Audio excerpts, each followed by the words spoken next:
So back to what I was saying. Could be us. పొగ తాగటం, మద్యం సేవించటం ఆరోగ్యానికి హానికరం. Smoking, drinking injurious to health. Friends, నేను మీ Rajasekhar, common man of India. Friends, ఈరోజు చాలా ముఖ్యమైనది, సింగరేణి కార్మికులకు అవసరమైంది. దీనివల్ల ఎంతోమంది ఎన్నో రకాల ఇబ్బందులు పడుతున్న సమస్యను మీ ముందుకు తీసుకురావడానికి నేను ప్రయత్నం చేస్తున్నా. Medical unfit, medical invalidation. ఈ క్రమంలో చాలామంది కార్మికులు వాళ్ళ మెడికల్ అన్ఫిట్ కోసము ఎన్నో రకాల ప్రయత్నాలు చేస్తున్నారు. కార్మిక నియామకాల కోసము గత ప్రభుత్వం చేసినటువంటి సర్క్యులర్ ప్రకారము తన వారసులకు ఉద్యోగాలు వస్తున్న ఉద్దేశంతోనే చాలామంది ఆశావాహంగా ఉన్నట్టు మనకు తెలుసు. ఆ క్రమంలో దాదాపు 13,000 మంది దాకా ఇప్పటికీ ఉద్యోగాలు సాధించినట్టు తెలిసింది. ఈ క్రమంలో మరి మెడికల్ బోర్డులో జరిగినటువంటి అవకతవకల గురించి ఒక వ్యక్తి ప్రభుత్వానికి కానీ చివరికి ప్రెసిడెంట్ ఆఫ్ ఇండియాకు కూడా ఒక దరఖాస్తు పెట్టినట్టు తెలిసింది. అవినీతి ఆరోపణలు జరుగుతున్నాయి. వాస్తవంగా అనారోగ్యంతో ఉన్న కార్మికుడు కాకుండా సంపూర్ణ ఆరోగ్యంగా ఉన్నవాడికి కూడా మెడికల్ అన్ఫిట్ చేస్తున్నారు. అనారోగ్యంతో ఉన్నవాడిని fit for duty, fit for surface అని ఇస్తున్నారు అని ఒకరు కంప్లైంట్ చేసినట్టు తెలిసింది. దీని గురించి ప్రభుత్వం కూడా స్పందించినట్టుగా మనకు తెలుస్తుంది. విషయం ఏంటంటే స్నేహితులారా, అమాయకపు కార్మికులు తన వారసులకు ఉద్యోగాలు రావాలనే ఉద్దేశంతో పూర్తిగా అనారోగ్యంతో ఉన్నా కూడా అన్ఫిట్ కావట్లేదు అని కొందరు దళారులు చెప్పటం వల్ల వీరు దళారులను ఆశ్రయించటం, ఆ దళారులు అధికారులు కావచ్చు, లీడర్లు కావచ్చు, రాజకీయవేత్తలు కావచ్చు, ఎవరైనా కానీ దీంట్లో 2 కోణాలు ఉంటాయి. ఒకటి చోటా మోటా బుడ్డ లీడర్లు ఉంటారు కదా, వీరు అమాయకులు అయిన కార్మికుల దగ్గరికి వెళ్ళి మేము చేపిస్తాం అని దాదాపు 5 లక్షల నుంచి 10 లక్షల వరకు వసూలు చేసినట్టుగా మన పరిశీలనలో తేలింది.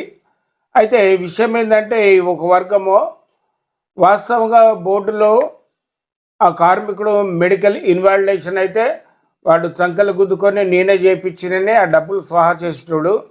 దురదృష్టవశాత్తు మెడికల్ ఇన్వాలిడేషన్, మెడికల్ అన్ఫిట్ కాలేదనుకోండి, మీ బ్యాడ్ లక్ కాలేదు, ప్రయత్నం చేసినాము, నేను ఆఫీసులో చుట్టూ తిరగటానికి ఇంత ఖర్చు అయింది అని దాంట్లో కొంత కోత పెట్టుకొని మిగతాది ఇచ్చే సందర్భం ఒకటి. ఇంకోటి ఏంటంటే ఖచ్చితమైన పని చేస్తాము, మీరు ఆరోగ్యంగా ఉన్నా కూడా మిమ్మల్ని అన్ఫిట్ చేపిస్తాము అని దాదాపు చాలామంది దగ్గర డబ్బులు వసూలు చేసినట్టు చాలామంది ఆరోపణలు చేస్తున్నారు. ఈ క్రమంలో ఏమవుతుంది అంటే ఆరోగ్యం బాగాలేక 100, 120 మస్టర్లు చేసిన కార్మికునికి fit for surface, fit for same day duty అని ఇస్తూ మరి సంవత్సరానికి 250, 300 మస్టర్లు చేసిన కార్మికుడిని మెడికల్ అన్ఫిట్ చేయటము గతంలో జరిగింది. దీని గురించి స్పందించి వాస్తవంగా అనారోగ్యంగా ఉన్న కార్మికులు అన్ఫిట్ కావట్లేని వేదనతో, బాధతో కొందరు పై వారికి లెటర్లు రాయటము, అన్యాయం జరిగింది అని, అవినీతులు జరుగుతుందని పెట్టడం వల్ల ఇప్పుడు ప్రభుత్వం కూడా స్పందించినట్టు తెలిసింది. ఏసీబీ విచారణ అన్నారు. ఏసీబీ విచారణ అంటే కార్మికులారా ఆలోచించండి ఒకసారి. 10 ఏళ్లలో 13,000 మంది కార్మికులు కూడా మన వారి వారసులు ఉద్యోగాలు పొందినట్టు తెలిసింది. దీంట్లో వాస్తవంగా ఎంతమంది అనారోగ్యంతో అన్ఫిట్ అయ్యారు, సంపూర్ణ ఆరోగ్యంతో నుండి అన్ఫిట్ అయిన వాళ్ళు ఎంతమంది అనే లెక్కలు తీస్తున్నట్టు తెలిసింది. ఈ క్రమంలో ఈ కార్మికుల వారసులుగా ఎవరైతే ఉద్యోగాలు చేస్తున్నారో గుండెల్లో రైళ్లు పరిగెత్తున్నట్టుగా ఇప్పుడు జరిగే సంఘటనలు తెలుస్తున్నాయి.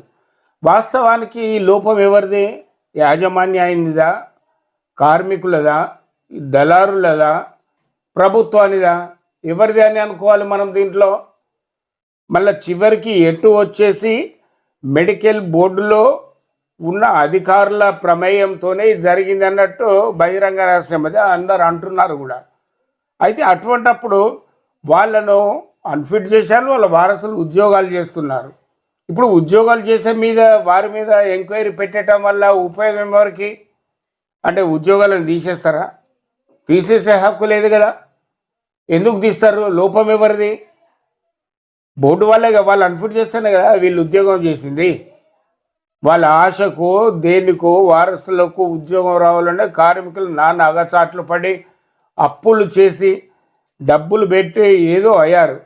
అయినాక ఇప్పుడు అసెంబ్లీలో మొన్న భట్టి గారు, రేవంత్ రెడ్డి గారు వీళ్ళు ఏదో మరి దీన్ని ఎంక్వైరీ చేపిస్తాము, కారు నియామకాలు మొదటి నుంచి చివరి వరకు, తర్వాత చర్యలు ఏం చర్యలు తీసుకుంటారు?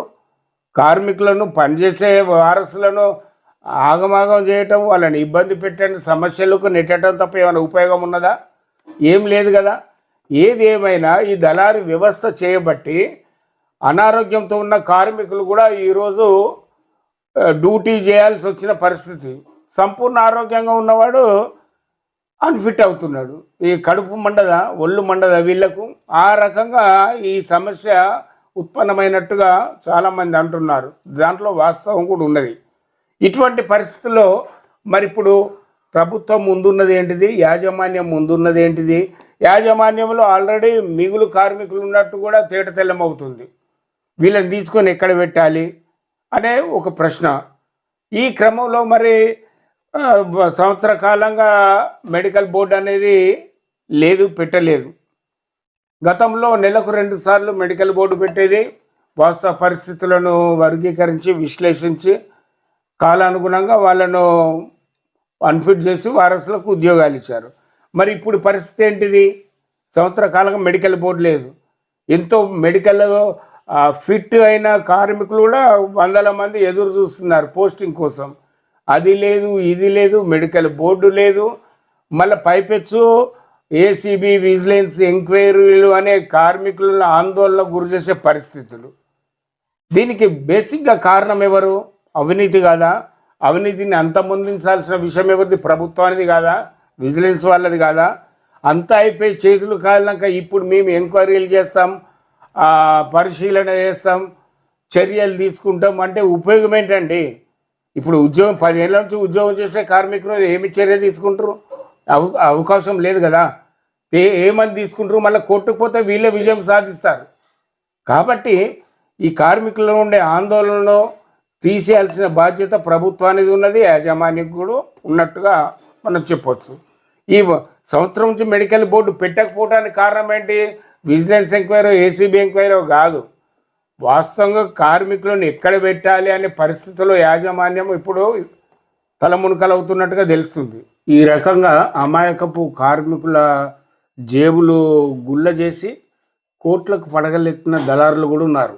దీన్ని బట్టి విఘ్నులు, మేధావులు, పేరొందిన యూనియన్ లీడర్లు కూడా ఏమంటున్నారంటే దీనికి సంపూర్ణ బాధ్యత మెడికల్ బోర్డు యాజమాన్యం భరించాలి. ఎందుకంటే అప్పుడు చేశారు, అయిపోయింది. మరి ఎవరి ప్రమేయంతోనో ప్రలోభాలకు లొంగి కొన్ని అవకతవకలు జరిగినట్టు తేటతెల్లమైన విషయం అందరికీ విహితమే. మరి దీనికి బాధ్యత ఎవరు వహించాలి? ఉద్యోగం చేసే కార్మికుల మీద ఎటువంటి చర్యలు తీసుకుంటారు అనేదే కార్మికుల ఆందోళనకు ప్రథమ కారణముగా మనం చెప్పుకోవచ్చు. వాళ్ళు ఎంతో గుబులుతోని, ఆందోళనతోని, కంగారుగా ఏం జరుగుతుందో అనే ఒక భయానక పరిస్థితుల్లో కారుణ్య నియామకాల వల్ల ఉద్యోగం పొందిన కార్మికులు వేదన పడుతున్నట్టు తెలిసింది. దీనికి కాలమే పరిష్కారం చూపించాలి, పరిష్కారం చేయాలి. మరి అదే కాకుండా ఇప్పుడు డిపెండెంట్స్ కోసం, ఉద్యోగాల కోసం ఎదురు చూస్తున్న ఎంతోమంది ఇప్పుడు డ్యూటీలు లేక వాళ్ళు దళారులకు డబ్బులు పెట్టి ఖాళీగా ఇంట్లో కూర్చున్న సందర్భాలు కూడా మనకు తెలుసు. కాబట్టి వీళ్ళు ఆర్థికంగా నష్టపోతున్నారు, మానసికంగా క్షోభపడుతున్నారు. ఎన్ని రకాలుగా చూసినా మళ్ళీ నష్టం వచ్చేది కార్మికులకే. కాబట్టి దీని గురించి తీవ్రంగా ఆలోచించి కార్మికులకు, కార్మిక వర్గానికి, ఈ డిపెండెంట్లకు సరైన న్యాయం జరగాలని కార్మికులందరూ అనుకుంటున్నారు, ప్రజలు అంటున్నారు. యాజ్ ఏ కామన్ మ్యాన్గా నా అభిలాష కూడా అదే. దీనికి అందరికీ మేలు జరగాలని ఆశిద్దాం.